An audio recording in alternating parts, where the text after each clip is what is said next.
The other thing you should do if you're not very industrious is discipline yourself. And so what do you do with that?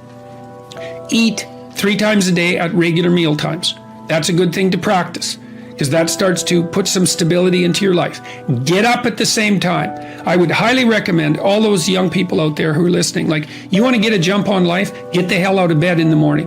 You know, as I've got older, I've got up earlier and earlier. Now that's partly because you don't need as much sleep, but it's also partly because I've got more and more disciplined. Like, get up early in the morning and get your things done. Man, learn to get up at 6 in the morning and you'll be one deadly creature, especially if you can get to work. You'll have half your damn day done by the time other people haul their sorry asses out of bed. And so that's a massive, massive advantage. Look, Warren Farrell, the author, he outlined data in Why Men Earn More, which is a book I would recommend, by the way, showing that if you work 13% longer hours, you make 40% more money. It's nonlinear. So you think, why is that? Well, imagine you had 10 employees and one of them works an extra 10%. It's not much. Well, how often is that person going to be promoted? Assuming you have a clue as a boss. It's like you're going to look at the 10 people and you're going to think, oh, that guy's always here like 45 minutes early. It's like, why don't we give him the promotion? Obviously, right? So these small edges that you can manage like that, work an extra 10% or extra 13%, have non-proportional payoffs. That's part of the Pareto distribution. So get your sleep cycle organized so you get up in the morning. Learn how to do it. No excuses. I'm too tired in the morning. I don't like mornings. Who cares? That's not relevant. It's like discipline yourself so you can manage it. Schedule your meals because that's a good disciplinary routine. And then learn to use a calendar like Google Calendar. Most of you, many of you out there do not use a calendar. Okay, a calendar is not a prison and it's not a tyrant. Not if you use it properly. A calendar keeps anxiety at bay. It makes sure that you do what you need to do, which is important because otherwise you fall behind. But if you use it properly, it also helps you plan what you want to do. So I could say, well, lay out your damn calendar and design the days you would like to have. That's what your calendar is for. So you can put in all sorts of things in there you want to do and that would be good for you. And that's a really good way to start being more industrious. Make a plan. You need a plan for 3 years. You need a plan for the next year. You need a plan for the next 6 months. You need a plan for the next 3 months. You need a plan for the week. You need a plan for the day. You need a plan for the hour. All of that. I make lists constantly of what I have to do. And they're like daily, weekly, monthly, yearly. Right now, I can't look out more than about 6 months, because my life is too complicated and chaotic. But you need a vision of who you could be, what character you could have. 3 to 5 years out, you can't go much farther than that because life is too unpredictable, I think, to make vision that's longer term than that subject to, there's too much chance associated with it to spend a lot of time on. Maybe you can stretch it to 5 years, and in rare cases, you can have a 10-year goal, but it has to be pretty low resolution. But you want plans at all those levels of resolution. You want to write the things down. And what are you going to do? You're going to stumble around and get what you need? You're going to stumble around and be useful to other people? And it's useful to be useful to other people, They want to work with you then. They want to do things with you. They want to have you around. They trust you. They open up opportunities for you. And if you stumble around like you're blind, you're not going to get anywhere. And then you're going to suffer. And then you're going to be bitter. And then you're going to be cruel. So that's hell. That's a bad outcome. Values aren't created, they're discovered. And they're discovered through a consultation with the parts of yourself that you're not conscious of, that you're not fully conscious of, that aren't fully articulated elements of your primary personality. You have to discover what your values are.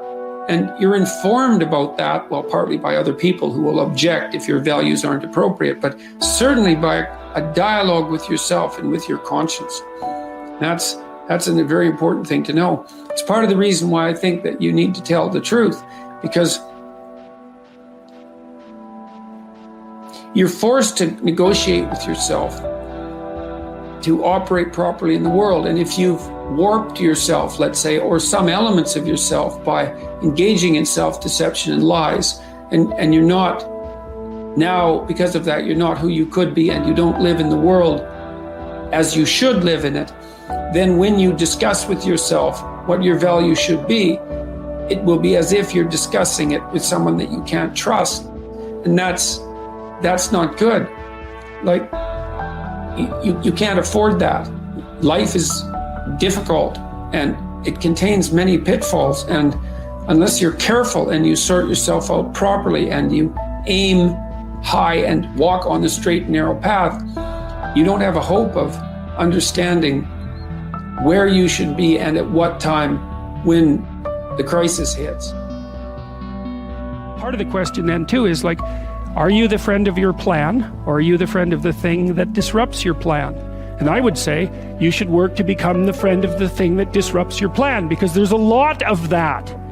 And then if you become the friend of the thing that disrupts your plan, then you start to develop strength in proportion to the disruptive force. And that's really what you want. You want to be able to implement your plan, obviously, but you want to be able to take on the consequences of error and learn from it. And then you win constantly, because even if something goes sideways, you think there's something to be derived from this.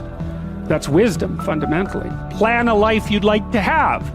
And you do that partly by referring to social norms. That's more or less rescuing your father from the belly of the whale. But the other way you do that is by having a little conversation with yourself about, as if you don't really know who you are, because you know what you're like. You won't do what you're told. You won't do what you tell yourself to do. You must have noticed that.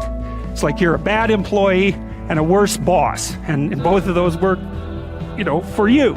You don't know what you want to do, and then when you tell yourself what to do, you don't do it anyways. You should fire yourself and find someone else to be.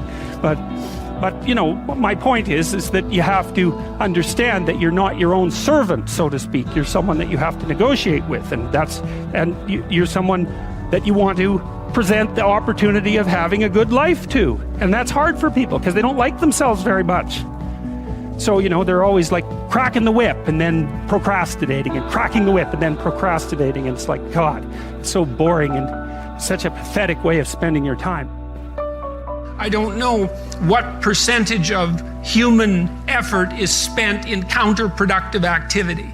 I'm not an absolute cynic about that, but I mean, when I talk to undergraduates, I ask them, how much time do you waste every day by your own reckoning? And it's somewhere between 5 and 8 hours. It's a lot of time. Well, I usually walk the students through an economic analysis of that. I said, well, why don't you value your time at $50 an hour?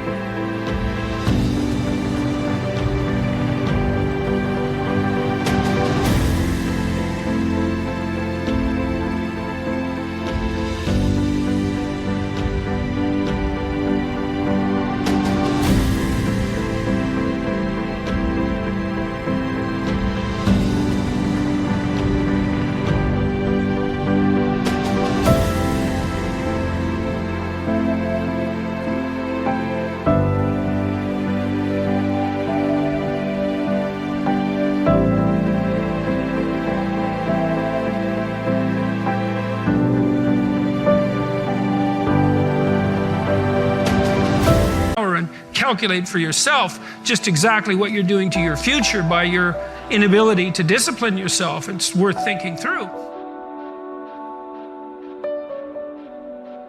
Take a bit of a look at yourself and think about what's not so good that you could improve, that you should improve by your own standards, and that you would improve, and set yourself a little goal. Maybe you're not studying at all and you're at university, or maybe you're at work and you've got this stack of paper there, and you haven't looked at that damn stack for like a month, and you know that you should be, and you're bothering yourself at night because you're avoiding that. It's like, maybe think, I've avoided that stack of paper completely for 1 month. I'm quite a coward when it comes to whatever snakes might be hidden in that stack of paper. How about tomorrow I just put that stack of paper in front of me on my desk, and I glance through it for 15 seconds. See if I can do that. It's like, well, you set yourself a goal of improvement. It's a humble goal, because Really, are you such a coward that the best that you can bloody well manage after a month of avoidance is 15 seconds of exposure to a stack of paper? You know, it could easily be. You've been avoiding it, so you're obviously afraid of it, and so the situation could be that dismal and dire. And you might think, well, geez, it's no balm to my ego. It's not fostering the strength of my ego to recognize in myself someone who could only withstand 15 seconds of exposure to that thing I'm afraid of. And so that's a form of humility too. It's like there's things you could do to improve, and you know what they are. And there's small steps that you could take, that you might take, that would put you in that direction. And then the question is, are you big enough to take those small steps? You know, are you capable of grappling with the fact that you're fundamentally flawed to the point where you have to break things down into almost childlike steps in order to manage them? And the answer to that is, yeah, you are.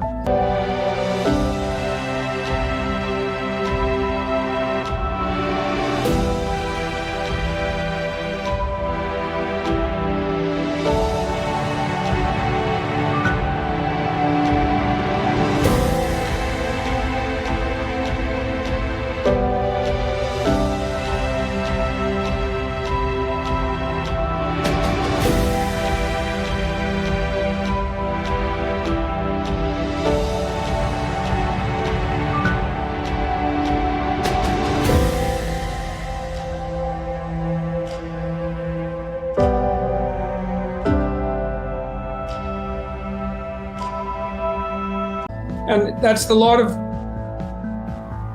I don't know if it's the lot of everyone. Most people have things they avoid, you know, and they're afraid of. So I would say to some degree, it's the lot of everyone. People vary in the degree to which they've conquered that. And you do meet people from time to time who are extraordinarily disciplined. But most of the time they've got disciplined in exactly this manner. It's through slow incremental improvement. And then you challenge yourself. It's like, well, could I do this? That would be better. And you find out, and then you think, well, is there something slightly larger and more challenging that I could do that would be better? And you try it and you find out. And as you try it and you find out, generally you get better at it and you can take on larger and larger challenges.